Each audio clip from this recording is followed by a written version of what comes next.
ਆਪਣੇ ਨਾਲ ਇਸ ਟਾਈਮ ਲੈਥਰੋਪ ਦੇ ਜਿਹੜੇ ਮੇਅਰ ਆ ਸੋਨੀ ਧਾਲੀਵਾਲ ਉਹ ਜੁੜੇ ਨੇ। ਹਾਂਜੀ, ਸਤਿ ਸ਼੍ਰੀ ਅਕਾਲ ਜੀ, ਆਇਆਂ ਨੂੰ ਸਵਾਗਤ ਹੈ। ਸਤਿ ਸ਼੍ਰੀ ਅਕਾਲ ਜੀ, ਥੈਂਕ ਯੂ ਸੋ ਮਚ ਜੀ ਧਾਲੀਵਾਲ ਜੀ, ਕੀ ਤੁਸੀਂ ਕਹਿਣਾ ਚਾਹੁੰਦੇ ਆ? ਬਸ ਕਹਿਣ ਦੇ ਲਈ ਕੋਈ ਲਫ਼ਜ਼ ਹੈ ਨਹੀਂ ਜੀ, ਜਿੱਡੀ ਵੱਡੀ ਟ੍ਰੈਜਡੀ ਹੋਈ ਆ ਔਰ ਜਿਸ ਏਜ ਦੇ ਵਿਕਟਮਸ ਹੈਗੇ ਆ। ਆਪਾਂ ਸਾਰੇ ਗੱਲ ਕਰਦੇ ਹਾਂ 8 ਮਹੀਨੇ ਦੀ ਬੱਚੀ ਦੀ, ਪਰ ਜਿਹੜੇ ਬਾਕੀ 3 ਵਿਕਟਮ ਵੀ ਹੈ ਨਾ, ਉਹ ਜਿੱਦਾਂ ਸਾਡੇ ਬੱਚਿਆਂ ਦੀ ਉਮਰ ਦੇ ਆ। ਸੋ ਦਿਲ ਨੂੰ ਬੜਾ ਦੁੱਖ ਲੱਗਾ। ਔਰ ਜਿੱਥੇ ਜਿੱਥੇ ਵੀ ਇਹ ਖਬਰ ਪਹੁੰਚੀ ਹੈ, ਇਕੱਲੇ ਪੰਜਾਬੀਆਂ ਵੱਲੋਂ ਨਹੀਂ, ਨੌਨ ਪੰਜਾਬੀਆਂ ਵੱਲੋਂ ਵੀ, ਮੈਂ ਫੇਸਬੁੱਕ ਦੇ ਉੱਤੇ ਰਾਤੀ ਪੋਸਟ ਇਹ ਸ਼ੇਅਰ ਕੀਤੀ ਸੀ ਜਦੋਂ ਪਤਾ ਲੱਗਾ ਕਿ ਜਿਹੜੀਆਂ ਬਾਡੀਜ਼ ਡਿਸਕਵਰ ਹੋਈਆਂ। ਔਰ ਉਹਦੇ ਵਿੱਚ ਜਿਹੜੇ ਨੌਨ ਪੰਜਾਬੀ ਦੇ ਉਹਨਾਂ ਦੇ ਵੀ ਬਹੁਤ ਜਿਹੜੇ ਕਮੈਂਟ ਆਏ ਆ। ਸਾਡੀ ਹਮਦਰਦੀ ਹੈ ਪਰਿਵਾਰ ਦੇ ਨਾਲ, ਜੋ ਵੀ ਅਸੀਂ ਉਹਨਾਂ ਦੀ ਹੈਲਪ ਕਰ ਸਕਦੇ ਹਾਂ ਆਪਾਂ ਨੂੰ ਸਾਰਿਆਂ ਨੂੰ ਐਜ਼ ਅ ਕਮਿਊਨਿਟੀ ਕਰਨੀ ਚਾਹੀਦੀ ਹੈ। ਵੱਖ-ਵੱਖ ਸ਼ਹਿਰਾਂ ਦੇ ਵਿੱਚ ਕੈਂਡਲ ਵਿਜਲ ਵੀ ਹੋ ਰਹੇ ਨੇ। ਕੱਲ੍ਹ ਨੂੰ ਅੱਜ ਇੱਕ ਟ੍ਰੇਸੀ ਦੇ ਵਿੱਚ ਵੀ ਹੋ ਰਿਹਾ 7 ਵਜੇ, ਤੇ ਕੱਲ੍ਹ ਨੂੰ 6 ਵਜੇ ਆਪਣੇ ਕੈਪੀਟਲ ਸੈਕਰਾਮੈਂਟੋ। ਹਾਂਜੀ, ਮੈਂ ਅਟੈਂਡ ਕਰਨ ਦੀ ਕੋਸ਼ਿਸ਼ ਕਰੂੰਗਾ। ਪਰ ਜੇ ਤੁਸੀਂ ਪਰਿਵਾਰ ਦੇ ਨਾਲ ਇਨ ਟੱਚ ਹੈਗੇ ਆ ਤੇ ਉਹਨਾਂ ਨੂੰ ਪੁੱਛੋ ਕਿ ਜੋ ਵੀ ਹੈਲਪ ਦੀ ਲੋੜ ਚਾਹੀਦੀ ਆ, ਆਪਣੀ ਸਾਰੀ ਕਮਿਊਨਿਟੀ ਅਸੀਂ ਹਰ ਤਰ੍ਹਾਂ ਹਾਜ਼ਰ ਹਾਂ। ਜੀ ਬਿਲਕੁਲ। ਸੋ ਧਾਲੀਵਾਲ ਜੀ, ਮੈਂ ਇੱਥੇ ਪੁੱਛਣਾ ਚਾਹੁੰਦਾ ਵੀ ਹੁਣ ਜੇ ਤੁਸੀਂ ਸ਼ੋਅ ਸੁਣ ਰਹੇ ਸੀ, ਬਹੁਤ ਸਾਰੇ ਕਾਲਰਸ ਨੇ ਇਹ ਕਿਹਾ ਵੀ ਯਾਰ ਜਦੋਂ ਕੋਈ ਕ੍ਰਾਈਮ ਹੋਣ ਲੱਗਦਾ ਜਾਂ ਅਸੀਂ ਕਾਲ ਕਰਦੇ ਪੁਲਿਸ, ਉਹਨਾਂ ਦਾ ਰਿਸਪੌਂਸ ਨਹੀਂ ਠੀਕ। ਸੋ ਐਜ਼ ਏ ਮੇਅਰ ਤੁਹਾਡੀਆਂ ਕੀ ਪਾਲਿਸੀਜ਼ ਆ ਪਬਲਿਕ ਸੇਫਟੀ ਨੂੰ ਜਿਹੜਾ ਉਹ ਲੈ ਕੇ? ਭਾਜੀ ਇਕੱਲੇ ਸ਼ਹਿਰ ਦਾ ਨਾ ਡਿਫਰੈਂਟ ਆ ਜਿਹੜਾ ਰਿਸਪੌਂਡਿੰਗ ਸਟਾਈਲ ਜਾਂ ਰਿਸਪੌਂਡਿੰਗ ਟਾਈਮ। ਕਿਉਂਕਿ ਜਿਹੜੇ ਸ਼ਹਿਰ ਆ ਜਿੱਥੇ ਰਿਸੋਰਸਿਸ ਉਨੇ ਹੈ ਨਹੀਂ ਗੇ ਪਰ ਪਾਪੂਲੇਸ਼ਨ ਜ਼ਿਆਦਾ ਆ, ਉੱਥੇ ਉਹ ਜਿਹੜੀਆਂ ਕਾਲਾਂ ਆ ਉਹਨੂੰ ਪ੍ਰਾਇਓਰੀਟਾਈਜ਼ ਕਰਦੇ ਆ। ਉਹਨਾਂ ਨੇ ਜਿਹੜੀ ਆਪਾਂ ਕਹਿ ਦਿੰਦੇ ਆ ਪੰਜਾਬੀ ਦੇ ਵਿੱਚ ਕਿ ਜ਼ਿੰਦਗੀ ਮੌਤ ਦਾ ਸਵਾਲ ਜਿੱਥੇ ਹੁੰਦਾ, ਉਹ ਉਹਨਾਂ ਦੀ ਟੌਪ ਦੇ ਉੱਤੇ ਉਹ ਕਾਲ ਚੱਲ ਜਾਂਦੀ ਆ। ਜਿਹੜਾ ਕੋਈ ਪਬਲਿਕ ਨਿਊਸੈਂਸ ਆ ਉਹ ਡਰੋਪ ਹੋ ਜਾਂਦਾ ਆ। ਪਰ ਜਿਹੜੇ ਛੋਟੇ ਸ਼ਹਿਰ ਆ, ਜਿੱਦਾਂ ਹੁਣ ਲੇਥਰੋਪ ਦੀ ਮੈਂ ਐਗਜ਼ਾਮਪਲ ਦੇ ਸਕਦਾ, ਕਿਉਂਕਿ ਲੇਥਰੋਪ ਬਾਰੇ ਮੈਨੂੰ ਪਤਾ ਹੈ। ਸਾਡੇ ਪਹਿਲਾਂ ਸ਼ੈਰਿਫ ਡਿਪਾਰਟਮੈਂਟ ਤੋਂ ਅਸੀਂ ਸਰਵਿਸਿਜ਼ ਲੈਂਦੇ ਸੀਗੇ ਪਬਲਿਕ ਸੇਫਟੀ ਦੀਆਂ। ਠੀਕ ਹੈ। ਅਸੀਂ ਆਪਣਾ ਪੁਲਿਸ ਡਿਪਾਰਟਮੈਂਟ ਸਟਾਰਟ ਕੀਤਾ ਜੂਨ 29 ਤੋਂ ਟੇਕ ਓਵਰ ਕੀਤਾ ਸੀ। ਠੀਕ ਹੈ। ਪਹਿਲਾਂ ਸਾਡੇ 28 ਸਵਰਨ ਆਫਿਸਰ ਸੀਗੇ, ਹੁਣ 35 ਹੈ। ਔਰ ਉਹਦੇ ਨਾਲ ਇੱਕ ਸਾਡੇ ਸਿਟੀ ਦੇ ਵਿੱਚ ਕੰਪੈਰੇਟਿਵਲੀ ਸਪੀਕਿੰਗ ਕ੍ਰਾਈਮ ਘੱਟ ਆ, ਤੇ ਦੂਸਰਾ ਸਾਡੇ ਕੋਲ ਰਿਸੋਰਸਿਸ ਹੈਗੇ ਆ। ਸਾਡੇ ਕੋਲ ਹੁਣ 35 ਆਫਿਸਰ ਨੇ ਜਿਹੜੇ 3 ਸ਼ਿਫਟਾਂ ਦੇ ਵਿੱਚ ਕੰਮ ਕਰਦੇ ਆ। ਜਿਸ ਤਰ੍ਹਾਂ ਸ਼ਹਿਰ ਗਰੋ ਹੋ ਰਿਹਾ, ਸਾਡਾ ਪੁਲਿਸ ਡਿਪਾਰਟਮੈਂਟ ਵੀ ਅਸੀਂ ਨਾਲ ਗਰੋ ਕਰਾਂਗੇ। ਮੈਂ ਕਾਫੀ ਕਾਲਜ ਦੀਆਂ ਮੈਂ ਸੁਣੀਆਂ ਵਿਚਾਰ ਸੁਣੇ ਆ ਕਿ ਪੁਲਿਸ ਜਿਹੜੀ ਉਹ ਟਾਈਮ ਸਿਰ ਰਿਸਪੌਂਸ ਨਹੀਂ ਕਰਦੀ। ਉਹਦਾ ਹੱਲ ਇਹ ਹੈ ਕਿ ਜਿਹੜੇ ਉਹਨਾਂ ਦੇ ਉੱਥੇ ਇਲੈਕਟਡ ਨੁਮਾਇੰਦੇ ਹੈਗੇ ਆ ਜਿਹੜੇ ਸਿਟੀ ਲੈਵਲ ਦੇ ਉੱਤੇ, ਕਿਉਂਕਿ ਜਿਹੜੀ ਪੁਲਿਸ ਹੈ ਇਹ ਸਿਟੀ ਕਾਉਂਸਲ ਦੇ ਅੰਡਰ ਆ, ਉਹਨਾਂ ਨੂੰ ਮਿਲਣ, ਉੱਥੋਂ ਦੇ ਮੇਅਰ ਸਾਹਿਬ ਨੂੰ ਮਿਲਣ ਕਿ ਆਹ ਸਾਨੂੰ ਪ੍ਰੋਬਲਮ ਆ ਰਹੀ ਹੈ, ਇਹਦਾ ਤੁਸੀਂ ਹੱਲ ਕੱਢੋ। ਕਿਉਂਕਿ ਜਿਸ ਤਰ੍ਹਾਂ ਹੁਣ ਭਾਜੀ ਹਰਪ੍ਰੀਤ ਦੱਸਦੇ ਸੀਗੇ ਕਿ ਕੋਈ ਬੰਦਾ ਰਾਤ ਨੂੰ 1:30 ਵਜੇ ਬੈਲ ਕਰਦਾ ਤਾਂ ਕਹਿੰਦੇ ਹੋ ਸਕਦਾ ਉਹਨੂੰ ਕਿਸੇ ਕੋਈ ਚੀਜ਼ ਦੀ ਲੋੜ ਹੋਵੇ। ਉਹ ਤਾਂ ਜੇ ਉਹ ਡੋਰ ਖੋਲ ਸਕਦੇ, ਸਾਰੀ ਫੈਮਿਲੀ ਖਤਰੇ ਦੇ ਵਿੱਚ ਪੈ ਸਕਦੀ। ਬਿਲਕੁਲ ਜੀ। ਕੋਈ ਕ੍ਰਿਮੀਨਲ ਵੀ ਹੋ ਸਕਦਾ, ਕੋਈ ਫੈਮਿਲੀ ਨੂੰ ਹੌਸਟੇਜ ਵੀ ਕਰ ਸਕਦਾ। ਇਹ ਕੋਈ ਆਨਸਰ ਨਹੀਂ ਗਾ ਕਿ ਰਾਤ ਨੂੰ 1:30 ਵਜੇ ਬੰਦਾ ਕਿਸੇ ਦੇ ਘਰੇ ਆ ਕੇ ਬੈਲ ਕਰੇ ਤੇ ਪੁਲਿਸ ਕਵੇ ਕਿ ਹੋ ਸਕਦਾ ਉਹਨੂੰ ਕਿਸੇ ਚੀਜ਼ ਦੀ ਲੋੜ ਹੋਵੇ। ਅਸੀਂ ਕਮਿਊਨਿਟੀ ਸੈਂਟਰ ਥੋੜੀ ਆ, ਪ੍ਰਾਈਵੇਟ ਰੈਜ਼ੀਡੈਂਸ ਆ। ਤੇ ਉਹਦਾ ਫਿਰ ਇਹ ਹੱਲ ਹੁੰਦਾ ਆ ਕਿ ਜਿਹੜੀਆਂ ਕਾਲਸ ਜਾਂਦੀਆਂ ਨਾ 911 ਨੂੰ, ਉਹ ਸਾਰੀਆਂ ਰਿਕਾਰਡਡ ਹੁੰਦੀਆਂ ਆ। ਠੀਕ ਹੈ। ਅਗਰ ਤੁਸੀਂ ਉੱਥੇ ਉਹਨਾਂ ਦੇ ਅਫੀਸ਼ੀਅਲ ਨੂੰ, ਪੁਲਿਸ ਦੇ ਨੂੰ ਜਾਂ ਆਪਣੇ ਇਲੈਕਟਡ ਅਫੀਸ਼ੀਅਲ ਨੂੰ ਕੰਪਲੇਂਟ ਕਰੋ ਕਿ ਸਾਡੇ ਨਾਲ ਆਹ ਵਾਕਿਆ ਹੋਇਆ, ਉਹਨਾਂ ਨੇ ਉਹ ਜਿਹੜੀ ਕਾਲ ਆ ਉਹ ਕੱਢ ਲੈਣੀ ਆ ਕਿ ਫੈਮਿਲੀ ਕੀ ਕਹਿੰਦੀ ਸੀਗੀ ਤੇ ਮੋਹਰੇ ਡਿਸਪੈਚਰ ਕੀ ਕਹਿੰਦੇ ਸੀ। ਔਰ ਫਿਰ ਉੱਥੇ ਜੇ ਅਗਰ ਉਹ ਡਿਸਪੈਚਰ ਦਾ ਇਹ ਐਟੀਟਿਊਡ ਸੀਗਾ ਤੇ ਉਹ ਸਰਟਨਲੀ ਜਿਹੜੇ ਉੱਤੇ ਐਕਸ਼ਨ ਉਹ ਲੈਣਗੇ।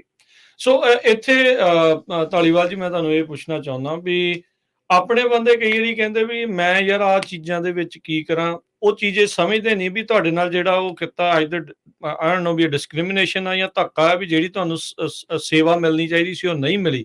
ਸੋ ਉੱਥੇ ਕੀ ਪ੍ਰੋਸੈਸ ਆ, ਬੰਦੇ ਦੇ ਕੋਲ ਕੀ ਅਖਤਿਆਰ ਨੇ ਵੀ ਇਹ ਸਾਰੀਆਂ ਚੀਜ਼ਾਂ ਨੂੰ ਅੱਗੇ ਕਿੱਦਾਂ ਜਿਹੜਾ ਉਹ ਲੈ ਕੇ ਜਾਵੇ?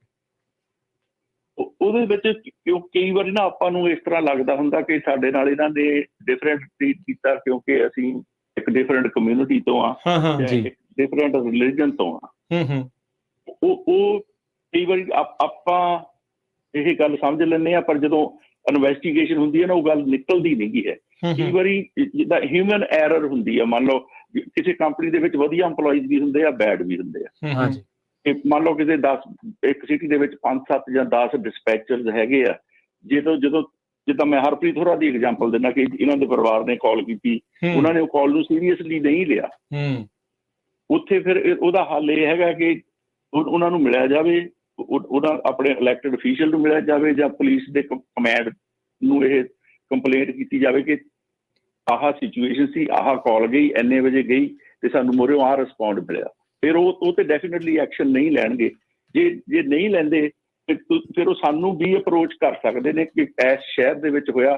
ਤਕਰੀਬਨ ਅਸੀਂ ਨਾਰਦਰਨ ਕੈਲੀਫੋਰਨੀਆ ਦੇ ਵਿੱਚ ਕਾਫੀ ਸ਼ਹਿਰਾਂ ਦੇ ਵਿੱਚ ਆਪਣੇ ਜਿੱਥੇ ਸ਼ਹਿਰਾਂ ਦੇ ਵਿੱਚ ਆਪਣੇ ਪੰਜਾਬੀ ਰਿਪਰੈਜ਼ੈਂਟੇਟਿਵ ਹੈਗੇ ਆ, ਮੋਨੈਸਟੋ ਦੇ ਵਿੱਚ, ਮੰਟੀਕਾ ਦੇ ਵਿੱਚ, ਐਲਕ ਗਰੋਵ ਦੇ ਵਿੱਚ, ਯੂਬਾ ਸਿਟੀ ਦੇ ਵਿੱਚ ਹੈਗੇ ਆ ਜਿਹਨਾਂ ਦੇ ਨਾਲ ਆਪਾਂ ਪੰਜਾਬੀ 'ਚ ਗੱਲ ਕਰ ਸਕਦੇ ਹਾਂ। ਜਿੱਥੇ ਨਹੀਂ ਵੀ ਹੈਗੇ, ਚਾਂਸਿਸ ਹੈਗੇ ਆ ਕਿ ਅਸੀਂ ਕਿਸੇ ਨਾ ਕਿਸੇ ਨੂੰ ਉੱਥੇ ਜਾਣਦੇ ਹੋ ਸਕਦੇ ਹਾਂ ਜੀ।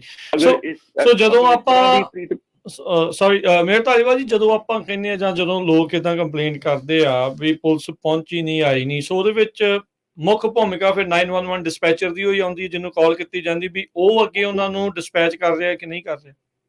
ਉਹਦੇ ਵਿੱਚ ਕਈ ਫੈਕਟਰਸ ਹੁੰਦੇ ਆ ਜੀ। ਜਿਹੜਾ ਡਿਸਪੈਚਰ ਹੈ ਨਾ, ਜਦੋਂ ਉਹਨੂੰ ਕਾਲ ਜਾਂਦੀ ਆ, ਉਹਦੀ ਡਿਊਟੀ ਹੈਗੀ ਆ ਕਿ ਅਸੈਸ ਕਰਨਾ ਕਿ ਇਹ ਕਾਲ ਜਿਹੜੀ ਸਿਚੁਏਸ਼ਨ ਦੀ ਸਿਵੈਰਿਟੀ ਕੀ ਆ। ਜੀ ਹੁਣ ਜੇ ਇੱਕ ਬੰਦਾ ਕਿਸੇ ਦੇ ਘਰੇ ਇੰਟਰੂਡਰ ਵੜ ਗਿਆ, ਉਹ ਤਾਂ ਸਾਰੀ ਫੈਮਿਲੀ, ਉਹ ਤਾਂ life and death the issue ਬਣ ਗਿਆ। ਕੋਈ ਏਦਾਂ ਨਹੀਂ ਕਿ ਕੋਈ ਕਿਸੇ ਦੀ ਕਾਰ ਦਾ ਸ਼ੀਸ਼ਾ ਤੋੜ ਗਿਆ, ਚਲੋ ਅਸੀਂ 2 ਘੰਟੇ ਬਾਅਦ ਹੀ ਆ ਕੇ ਰਿਪੋਰਟ ਲਿਖ ਲਾਂਗੇ। ਤਾਂ ਉਹਨਾਂ ਨੂੰ ਕਾਲ ਪ੍ਰਾਇਓਰੀਟਾਈਜ਼ ਕਰਨੀਆਂ ਪੈਂਦੀਆਂ। ਤੇ ਦੂਸਰਾ ਫੈਕਟਰ ਹੈਗਾ ਆ ਕਿ ਜਿਹਨਾਂ ਸ਼ਹਿਰਾਂ ਦੇ ਵਿੱਚ ਜਿਹੜਾ ਵਾਇਲੈਂਟ ਕ੍ਰਾਈਮ ਜ਼ਿਆਦੇ ਆ, ਰਿਸੋਰਸਿਸ ਘੱਟ ਆ, ਉੱਥੇ ਵੀ ਡਿਲੇ ਹੋ ਜਾਂਦਾ ਹੈ। ਕਿਉਂਕਿ ਫੋਰ ਐਗਜ਼ਾਮਪਲ ਜੇ ਸਟਾਕਟਨ ਸ਼ਹਿਰ ਵਰਗੇ ਸ਼ਹਿਰ ਦਾ ਆਪਾਂ ਲੈ ਲਈਏ, ਕ੍ਰਾਈਮ ਜਿਹੜਾ ਕਾਫੀ ਹਾਈ ਇਸ ਵੇਲੇ ਚੱਲ ਰਿਹਾ। ਹੁਣ ਉੱਥੇ ਸੀਰੀਅਲ ਕਿਲਰ ਦਾ ਵੀ ਰੌਲਾ ਹੈ। ਬਿਲਕੁਲ। ਸੋ ਇਸ ਕਰਕੇ ਜਿਹੜੇ ਰਿਸੋਰਸਿਸ ਆ ਫਿਰ ਉਧਰ ਨੂੰ ਡਰਾ ਹੋ ਜਾਂਦੇ ਆ। ਸੋ ਮੇਹਰ ਧਾਲੀਵਾਲ ਜੀ, ਕੀ ਤੁਸੀਂ ਸੋਚਦੇ ਆ ਵੀ ਜਿਹੜੇ ਸੈਕਰਾਮੈਂਟੋ 'ਚ ਬੈਠੇ ਪਾਲਿਸੀਜ਼ ਬਣਾ ਰਹੇ ਆ ਵੀ $900 ਤੱਕ ਦੀ ਤੁਸੀਂ ਚੋਰੀ ਕਰੋ, ਤੁਹਾਡੇ ਤੇ ਕੋਈ ਫੈਲਨੀ ਨਹੀਂ, ਤੁਹਾਨੂੰ ਕੁਛ ਨਹੀਂ, $0 ਬੇਲ ਜਿਹੜੀਆਂ ਸਾਰੀਆਂ, ਕੀ ਇਹ ਇਸ ਟਾਈਮ ਸਾਡੇ ਸੋਸ਼ਲ ਫੈਬਰਿਕ ਨੂੰ ਨੁਕਸਾਨ ਪਹੁੰਚਾ ਰਹੀਆਂ? ਐਬਸੋਲੂਟਲੀ ਪਹੁੰਚਾ ਰਹੀਆਂ ਜੀ। ਕਿਉਂਕਿ ਜਿਹੜੇ ਕ੍ਰਿਮੀਨਲ ਆ ਨਾ, ਜਿਹੜੀ ਚੀਜ਼ ਨੂੰ ਇੱਕ ਲਾ ਅਬਾਈਡਿੰਗ ਸਿਟੀਜ਼ਨ ਵਾਚ ਕਰਦਾ ਆ, ਉਹਨੂੰ ਹੀ ਕ੍ਰਿਮੀਨਲ ਵੀ ਵਾਚ ਕਰਦੇ ਆ ਕਿ ਸਟੇਟ ਦੇ ਵਿੱਚ ਕੀ ਹੋ ਰਿਹਾ, ਕਿਹੋ ਜਿਹੇ ਲਾ ਬਣ ਰਹੇ ਆ, ਕਿੰਨੇ ਕੁ ਸਖਤ ਆ, ਕਿੰਨੇ ਕੁ ਨਰਮ ਆ। ਜਦੋਂ ਨਰਮਾਈ ਚੱਲੂਗੀ, ਉਹ ਜਿਹੜਾ ਕ੍ਰਿਮੀਨਲ ਬੰਦਾ ਆ, ਉਹ ਇਨਕਰੇਜ ਹੋਊਗਾ ਕ੍ਰਾਈਮ ਕਰਨ ਲਈ ਕਿ ਮੈਨੂੰ ਕਿਹੜਾ ਕਿਸੇ ਨੇ ਕੁਛ ਕਹਿਣਾ। ਉਹਦਾ ਹੱਲ ਇਹ ਵੀ ਆ ਕਿ ਆਪਾਂ ਨੂੰ ਆਪਣੇ ਜਿਹੜੇ ਇਹ ਰਿਪਰੈਜ਼ੈਂਟੇਟਿਵ ਆ, ਉਹਨਾਂ ਦੀ ਸਪੋਰਟ ਕਰਨੀ ਚਾਹੀਦੀ, ਜਿਹੜੇ they are tough on crime. ਕਿਉਂਕਿ ਸਾਡੇ ਸ਼ਹਿਰ ਦੇ ਵਿੱਚ ਸਾਡੀਆਂ ਇੰਸਟਰਕਸ਼ਨ ਇਹ ਨੇ ਪੁਲਿਸ ਨੂੰ ਕਿ ਜਿਹੜੇ ਲਾ ਅਬਾਈਡਿੰਗ ਸਿਟੀਜ਼ਨ ਹੈਗੇ ਆ, ਉਹਨਾਂ ਨੂੰ ਪ੍ਰੋਟੈਕਟ ਕਰਨਾ, ਤੇ ਜਿਹੜੇ ਕ੍ਰਿਮੀਨਲ ਐਲੀਮੈਂਟ ਆ ਉਹਨਾਂ ਨੂੰ ਸਪੇਅਰ ਨਹੀਂ ਕਰਨਾ। ਅਗਰ ਤੁਹਾਨੂੰ ਹੋਰ ਰਿਸੋਰਸਿਸ ਦੀ ਲੋੜ ਹੈ, ਅਸੀਂ ਹੋਰ ਪ੍ਰੋਵਾਈਡ ਕਰਾਂਗੇ ਜੀ। ਸੋ ਮੇਹਰ ਧਾਲੀਵਾਲ ਜੀ, ਤੁਸੀਂ ਪੰਜਾਬੀ ਕਮਿਊਨਿਟੀ ਦੇ ਵਿੱਚੋਂ ਮੇਅਰ ਹੋ ਤੇ ਐਜ਼ ਏ ਲੀਡਰ ਸਾਰੇ ਜਾਣੇ ਤੁਹਾਨੂੰ ਦੇਖਦੇ ਆ। ਇਹੋ ਜਿਹੇ ਮੌਕੇ ਦੇ ਉੱਤੇ ਲੀਡਰ ਦਾ ਕੰਮ ਹੁੰਦਾ ਲੀਡ ਕਰਨਾ। ਤੁਸੀਂ ਕਿੱਦਾਂ ਦਾ ਸੋਚਦੇ ਆ ਵੀ ਪੰਜਾਬੀ ਕਮਿਊਨਿਟੀ ਨੂੰ ਇਸ ਦੇ ਵਿੱਚ ਅੱਗੇ ਪ੍ਰੋਗਰਾਮ ਦੇਣਾ ਚਾਹੀਦਾ? ਮੈਂ ਤੇ ਇਹੀ ਸੁਜੈਸਟ ਕਰਦਾ ਜੀ, ਆਪਣਾ ਇੱਕਾ ਰੱਖੋ, ਇੱਕ ਕਮਿਊਨੀਕੇਸ਼ਨ ਰੱਖੋ। ਜਿਵੇਂ ਕਿ ਮੀਡੀਆ ਆ, ਤੁਸੀਂ ਤੁਹਾਡੇ ਥਰੂ ਜਿਹੜੀ ਹੁਣ ਮੇਰੀ ਆਵਾਜ਼ ਪਤਾ ਨਹੀਂ ਕਿੰਨੇ ਪੰਜਾਬੀ ਭੈਣ ਭਰਾ ਸੁਣ ਰਹੇ ਆ, ਉਹਦੇ ਨਾਲ ਨਾ ਆਪਾਂ ਇੱਕ ਦੂਸਰੇ ਦੇ ਨੇੜੇ ਆ ਜਾਂਦੇ ਆ। ਜਿਹੜੀਆਂ ਪ੍ਰੋਬਲਮਸ ਆ ਉਹ ਹਾਈਲਾਈਟ ਹੋ ਜਾਂਦੀਆਂ, ਜਿਹਨਾਂ ਚੀਜ਼ਾਂ ਦਾ ਸਾਨੂੰ ਨਹੀਂ ਪਤਾ ਲੱਗਦਾ, ਸਾਡੇ ਤੱਕ ਨਹੀਂ ਪਹੁੰਚਦੀਆਂ, ਮੀਡੀਆ ਨੂੰ ਹਾਈਲਾਈਟ ਕਰ ਦਿੰਦਾ ਆ। ਇੱਕ ਤਾਂ ਇਹ ਆ। ਦੂਸਰਾ ਇਹ ਹੈਗਾ ਕਿ ਅਗਰ ਕੋਈ ਸਿਚੁਏਸ਼ਨ ਇਹੋ ਜਿਹੀ ਆਉਂਦੀ ਹੈ ਜਿੱਥੇ ਕੋਈ ਤੁਹਾਡੀ ਨਹੀਂ ਗੱਲ ਸੁਣਦਾ, ਤੁਸੀਂ ਸਾਨੂੰ ਅਪਰੋਚ ਕਰੋ, ਅਸੀਂ ਜੋ ਵੀ ਤੁਹਾਡੀ ਹੈਲਪ ਕਰ ਸਕਦੇ ਹਾਂ ਕਰਾਂਗੇ। ਅਸੀਂ ਅਗਰ ਉੱਥੇ ਜਾ ਕੇ ਉੱਥੋਂ ਦੇ ਇਲੈਕਟਡ ਅਫੀਸ਼ੀਅਲਸ ਦੇ ਨਾਲ, ਉੱਥੋਂ ਦੇ ਪੁਲਿਸ ਡਿਪਾਰਟਮੈਂਟ ਦੇ ਨਾਲ ਗੱਲ ਕਰਨੀ ਪਵੇ ਤੇ ਜ਼ਰੂਰ ਕਰਾਂਗੇ ਜੀ। ਥੈਂਕ ਯੂ ਮੇਹਰ ਧਾਲੀਵਾਲ ਜੀ, ਤੁਸੀਂ ਕਾਲ ਕਰਕੇ ਤੁਹਾਡੇ ਜ਼ਰੀਏ ਅਗਰ ਮੈਂ ਫੈਮਿਲੀ ਨੂੰ ਆਪਣੇ ਵੱਲੋਂ ਵੀ ਔਰ ਸਾਡੀ ਲੇਥਰੋਪ ਦੀ ਸਾਰੀ ਪੰਜਾਬੀ ਕਮਿਊਨਿਟੀ ਵੱਲੋਂ ਨਹੀਂ ਬਲਕਿ ਪੂਰੇ ਲੇਥਰੋਪ ਵੱਲੋਂ ਆਮ ਸੈਂਡਿੰਗ ਮਾਈ ਡੀਪੈਸਟ ਕੰਡੋਲੈਂਸਸ। ਔਰ ਅਗਰ ਤੁਹਾਡੇ ਮਾਧਿਅਮ ਦੇ ਨਾਲ ਤੁਸੀਂ ਸਾਨੂੰ ਕੰਟੈਕਟ ਕਰਕੇ ਦੱਸੋ ਕਿ ਫੈਮਿਲੀ ਨੂੰ ਕਿਸ ਤਰ੍ਹਾਂ ਦੀ ਸਪੋਰਟ ਦੀ ਲੋੜ ਆ, ਉਹ ਅਸੀਂ ਕਰਨ ਲਈ ਹਰ ਵੇਲੇ ਹਾਜ਼ਰ ਹਾਂ। ਜੀ ਬਿਲਕੁਲ। ਸੋ ਰਾਈਟ ਨਾਓ ਫੈਮਿਲੀ ਨੇ ਕਿਹਾ ਵੀ ਭਾਈ ਅਸੀਂ ਤਾਂ ਗਰੀਵਿੰਗ ਦੇ ਵਿੱਚ ਆ, ਉਹਨਾਂ ਨੂੰ ਅਜੇ ਕੁਛ ਜਿੱਦਾਂ ਕਹਿ ਲਓ ਵੀ 4 ਜੀ ਕਿਸੇ ਟੱਬਰ ਤੇ ਚਲੇ ਜਾਣ ਤਾਂ ਉਹਨਾਂ ਨੂੰ ਪਤਾ ਹੀ ਨਹੀਂ ਲੱਗਦਾ ਕੀ ਕਰਨਾ ਹੈ ਕੀ ਨਹੀਂ ਕਰਨਾ। ਬਹੁਤ ਵੱਡੀ ਟ੍ਰੈਜਡੀ ਆ, ਬਹੁਤ ਵੱਡੀ। ਇਸੇ ਕਰਕੇ ਮੈਂ ਕਿਸੇ ਦੇ ਵੀ ਥਰੂ ਉਹਨਾਂ ਦਾ ਕੋਈ ਨੰਬਰ ਲੈ ਕੇ ਜਾਂ ਫੈਮਿਲੀ ਨੂੰ ਕੰਟੈਕਟ ਕਰਨ ਦੀ ਕੋਸ਼ਿਸ਼ ਨਹੀਂ ਕੀਤੀ, ਕਿਉਂਕਿ ਇਹ ਬਹੁਤ ਵੱਡੀ ਟ੍ਰੈਜਡੀ ਆ। Let them grieve।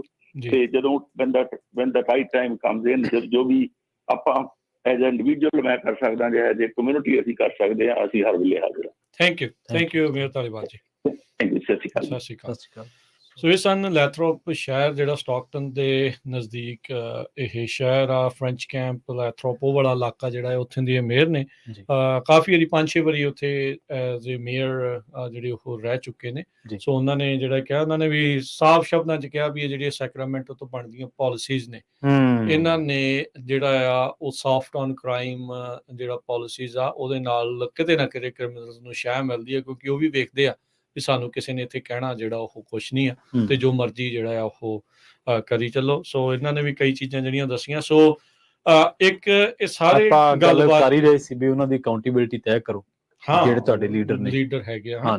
ਇੱਕ ਇਹ ਸਾਰੀਆਂ ਚੀਜ਼ਾਂ ਚੋਂ ਇੱਕ ਚੀਜ਼ ਹੋਰ ਚਲੋ ਆਪਾਂ ਨੂੰ ਵੀ ਪਤਾ ਲੱਗਦਾ ਆ ਵੀ ਇਹ ਇਕੱਲਾ ਲੀਡਰਸ ਹੀ ਅਕਾਊਂਟੇਬਲ ਨਹੀਂ ਆ, ਇਹ ਜਿਹੜੇ ਪ੍ਰਸ਼ਾਸਨ ਨੇ, ਡਿਪਾਰਟਮੈਂਟਸ ਨੇ ਜਿੰਨੇ ਵੀ ਆ, ਇਹ ਵੀ ਅਕਾਊਂਟੇਬਲ ਆ। ਕਾਲ ਕਰਕੇ ਤੁਸੀਂ ਜਦੋਂ ਕਰਦੇ ਆ ਵੀ ਲਾਈਫ ਐਂਡ ਡੈਥ ਦਾ ਮਸਲਾ ਹੈ ਤੇ ਉਹ ਮਜ਼ਾਕ ਕਰਦੇ ਆ ਜਾਂ ਵੀ ਕਿਸੇ ਨੂੰ ਲੋੜ ਆ, you need to hold them ਜਿਹੜਾ ਅਕਾਊਂਟੇਬਲ। ਸਾਡੇ ਨਾਲ ਕੰਟੈਕਟ ਕਰੋ, ਉੱਥੇ ਦਾ ਜਿਹੜਾ ਲੋਕਲ ਮੀਡੀਆ ਆ ਉਹਦੇ ਨਾਲ ਕੰਟੈਕਟ ਕਰੋ। ਇਹ ਬਹੁਤ ਸੀਰੀਅਸ ਮਸਲਾ ਹੈ। ਤੁਹਾਡੇ ਘਰੇ ਕੋਈ 1:30 ਵਜੇ, ਜਿੱਦਾਂ ਉਹਨਾਂ ਨੇ ਕਿਹਾ ਵੀ 1:30 ਵਜੇ ਆ ਕੇ ਦਰਵਾਜ਼ਾ ਖੜਕਾਈ ਜਾਂਦਾ, ਵੀ ਅੱਗੋਂ ਡਿਸਪੈਚਰ ਕਹਿੰਦਾ ਵੀ ਖੋਰੇ ਉਹਨੂੰ ਨੀਡ ਹੋਣੀ ਆ, ਤੇ ਫਿਰ ਤੁਹਾਡੇ ਘਰੇ ਨਹੀਂ ਆ ਗਿਆ। ਮੇਰਾ ਪ੍ਰਾਈਵੇਟ ਰੈਜ਼ੀਡੈਂਸ ਆ, ਵੀ ਇਹਦਾ ਕੀ ਮਤਲਬ ਆ ਇੱਥੇ? ਵੀ ਇਹ ਕੋਈ ਕਮਿਊਨਿਟੀ ਸੈਂਟਰ ਥੋੜੀ ਆ ਵੀ ਜੇ ਉਹਨੂੰ ਲੋੜ ਆ ਤੇ ਇੱਥੇ ਜਿਹੜਾ ਉਹ ਆਵੇ। ਤੇ ਜੇ ਏਦਾਂ ਆ, ਅਸੀਂ ਅੰਡਰਸਟੈਂਡ ਕਰਦੇ ਆ ਵੀ ਕੋਈ ਜਿਹੜਾ ਆ ਉਹ ਖਤਰੇ ਦੇ ਵਿੱਚ ਵੀ ਹੋਵੇ, ਪਰ ਉਹਨਾਂ ਦਾ ਵੀ ਮੁੱਢਲਾ ਫਰਜ਼ ਬਣਦਾ ਹੈ ਵੀ ਕੋਈ ਕਿਸੇ ਦੀ ਆੜ ਦੇ ਵਿੱਚ ਉਸ ਪਰਿਵਾਰ ਨੂੰ ਹੌਸਟੇਜ ਬਣਾ ਲੇ, ਖੁਸ਼ ਕਰ ਲੇ, ਐਟਲੀਸਟ ਇੱਕ ਡਿਸਪੈਚ ਕਰ ਦੋ, ਬੰਦਾ ਉੱਥੇ ਘੱਲ ਦੋ, ਪਤਾ ਲੱਗ ਜੇ ਵੀ ਕਿੱਦਾਂ ਆ, ਕਿਵੇਂ ਆ, ਹਨਾ। ਲੋੜਵੰਦ ਦੀ ਤੁਸੀਂ ਮਦਦ ਕਰੋ ਨਾ, ਲੋੜਵੰਦ ਦੀ ਜਿਹੜੀ ਮਦਦ ਕਰਨਾ ਇੰਡੀਵਿਜੂਅਲ ਥੋੜਾ ਕਰੂਗਾ। ਕੁਝ ਮਹੀਨੇ ਪਹਿਲਾਂ ਨਾ ਜਿਹੜੀ ਬਫਲੋ ਨਿਊਯਾਰਕ ਦੇ ਵਿੱਚ ਸ਼ੂਟਿੰਗ ਹੋਈ ਸੀ ਸੁਪਰਮਾਰਕੀਟ 'ਚ, ਜਿੱਥੇ 10 ਕਾਲੇ ਮੂਲ ਦੇ ਲੋਕਾਂ ਨੂੰ ਉਸ ਜਿਹੜੇ ਸ਼ੂਟਰ ਆ ਉਹਨੇ ਮਾਰ ਮੁਕਾਇਆ ਸੀਗਾ। 911 ਦੇ ਡਿਸਪੈਚਰ ਨੂੰ ਕਾਲ ਗਈ, ਉਹਨੇ ਹੈਂਗ ਅਪ ਕਰਤਾ ਸੀ। ਉਹ ਅੱਛਾ ਜੀ। ਵੀ ਸ਼ੂਟਰ ਦੀ ਗੱਲ ਵੀ ਜਿਹੜੇ ਲੋਕ ਕਾਲ ਕਰਕੇ ਉਹਨੂੰ ਦੱਸ ਰਹੇ ਸੀ, ਉਹ ਹੈਂਗ ਅਪ ਕਰਤਾ ਸੀ। ਉਹ ਡਿਸਪੈਚਰ ਨੂੰ ਬਾਅਦ 'ਚ ਨੌਕਰੀ ਤੋਂ ਬਰਖਾਸਤ ਕਰ ਦਿੱਤਾ ਗਿਆ। ਬਿਲਕੁਲ ਕਰਨਾ ਚਾਹੀਦਾ ਸੀ। ਕਿੰਨੇ ਜਾਣਿਆਂ ਦੀਆਂ ਜਾਨਾਂ ਚਲੇ ਗਈਆਂ। ਬਿਲਕੁਲ, ਇੱਕ ਬੰਦੇ ਦੀ ਗੈਰ ਜ਼ਿੰਮੇਵਾਰਾਨਾ ਹਰਕਤ। ਹੁਣ ਯੂਵਾਲਡੇ ਦੇ ਵਿੱਚ ਪੁਲਿਸ ਵਾਲਿਆਂ ਦੇ ਉੱਤੇ ਤਲਵਾਰ ਲਟਕ ਰਹੀ ਆ ਜੀ, ਵੀ ਜਿਹੜੇ ਉਹ ਨਿਆਣੇ ਆ ਉਹ ਮਰ ਗਏ। 19 ਜਿਹੜੇ ਨਿਆਣੇ ਆ ਉਹ ਮਰ ਗਏ, 2 ਟੀਚਰ ਜਿਹੜੇ ਉਸ ਦੇ ਵਿੱਚ ਉਹ ਮਰ ਗਏ। ਤੁਸੀਂ ਬਾਹਰ ਬੈਠੇ ਉੱਥੇ ਗਿੱਧਾ ਪਾਉਂਦੇ ਸੀ, ਕੀ ਕਰਦੇ ਸੀ ਤੁਸੀਂ ਉੱਥੇ? ਜੀ ਬਿਲਕੁਲ, ਅਕਾਊਂਟੇਬਲ ਤਾਂ ਬਣਾਉਣਾ ਹੀ ਪੈਣਾ ਨਾ। ਬਿਲਕੁਲ। ਜੇ ਖੁੱਲੇ ਛੱਡੂਗੇ ਕੁਝ ਵੀ ਜਿਹੜਾ ਕਿਸੇ ਨੂੰ ਜਿਹੜਾ ਨਹੀਂ ਕਹੋਗੇ, ਜਸਟ ਬਿਕੋਜ਼ ਅਸੀਂ ਇੱਕ ਆਈਡੀਅਲ ਮਾਈਨੋਰਿਟੀ ਬਣ ਕੇ ਇੱਥੇ ਦਿਖਾਉਣਾ, ਉਹ ਨਹੀਂ ਭਾਈ, ਆਪਣੇ ਹੱਕ ਵੀ ਲੈਣੇ ਪੈਣੇ। ਸੋ ਇਹ ਚੀਜ਼ਾਂ ਜਿਹੜੀਆਂ ਤੁਹਾਡੇ ਨਾਲ ਇਦਾਂ ਦੀਆਂ ਹੁੰਦੀਆਂ, ਆਈ ਗਈ ਨਹੀਂ ਕਰੀਦੀਆਂ। ਆਪਾਂ ਦੇਖਦੇ ਹਾਂ ਵੀ ਦੂਜੀਆਂ ਕਮਿਊਨਿਟੀ ਦੇ ਲੋਕ ਆ ਉਸ ਨੂੰ ਬਹੁਤ ਸੀਰੀਅਸਲੀ ਲੈਂਦੇ ਆ, ਉਹ ਮੁੱਦਾ ਚੱਕਦੇ ਆ। ਆਪਾਂ ਨੂੰ ਵੀ ਚੱਕਣ ਦੀ ਇਹੋ ਜਿਹੀਆਂ ਚੀਜ਼ਾਂ ਦੀ ਜ਼ਰੂਰਤ ਆ।